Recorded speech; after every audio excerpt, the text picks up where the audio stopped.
really matters what our kids think of what's going on in the classroom. We're doing this for them. So we have a lot of measures to determine whether we think they're learning or not. We don't have a great way of knowing how they're learning and how they feel about that learning. So this is another piece of that larger puzzle.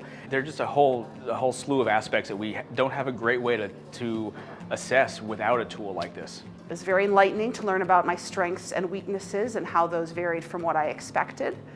But it definitely helped me shift some of my focus, both instructional practice, but also my relationships with my students, how I spoke with them, how I interacted with them, and just being a little more cognizant of how I am perceived by them and how I can change some of those perceptions that were surprising to me through some of my practices.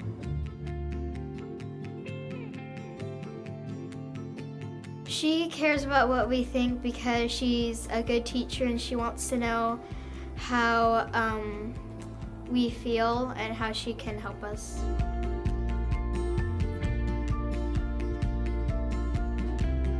Edit the class and the way we learn so it's more interactive and the students, and it's more fun to teach and to learn.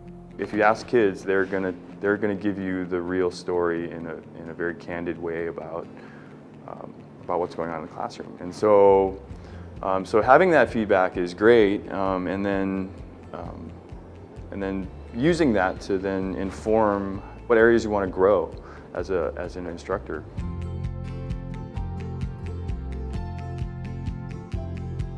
It makes me feel more ready, so she knows what I know and don't know, so I can be better in class.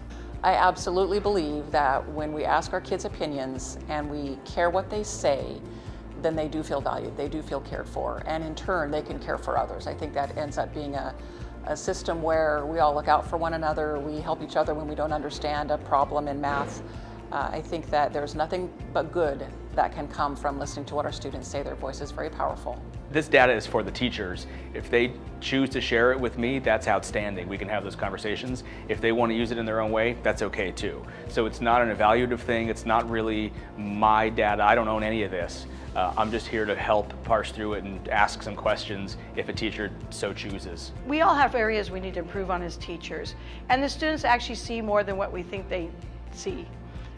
They are very good and honest about telling us how they feel, and I think that that is a great strength, because it also makes you have to you have to trust them to give you results, but you also have to trust that you'll do something with the results, and it's not just something that just happens. The whole point is always to improve your teaching, but also to improve the learning and education of the students that you're serving.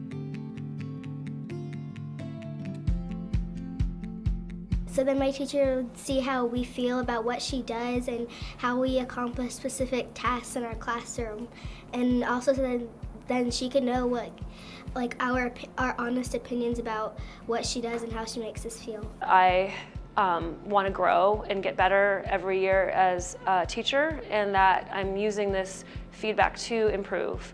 So it's kind of approaching it through a growth mindset, and that I'm not intimidated by the negative feedback that I'm getting, that's an opportunity for me to improve and meet the needs of all of my students. And a lot of times in doing self-assessment, we kind of have that nature of, well, maybe I'm going to work on the thing that's easier for me, or maybe I'm going to approach things differently. But you're getting to see what actually matters to the kids and to the students. And it takes it off myself for making those decisions. It allows them to say, this is where we need you to work. And then I can approach it that way. I think she cares because she wants to know how she can improve the classroom for us as learners and as kids. I think my teacher asked us to complete a survey because she would like to know what she could improve on or change, and to see what she's doing good. Also, to see if we are learning of what she is teaching. Sometimes it can be really scary to put yourself out there, to get that snapshot of what your classroom looks like, and then possibly, putting yourself out there for criticism.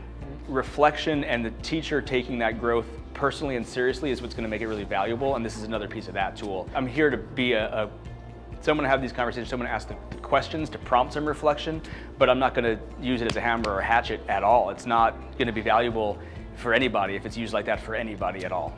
Perception is reality, and my reality is now the perception of my students.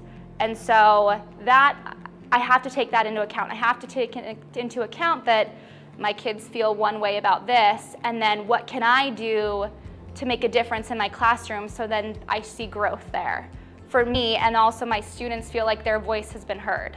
You know, we're asking people to be vulnerable, and vulnerability is a huge component of a growth mindset. You don't have it yet, but maybe you will get it, and you will get it if you work hard. I can't say enough about the positivity that I've seen in my teachers who have better job satisfaction because they feel they have better relationships with their students now.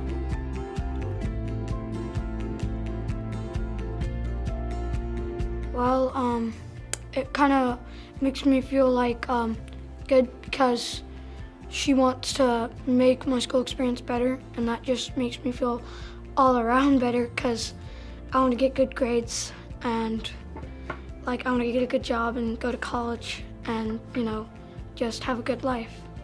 And I think my teacher's doing a really good job at that.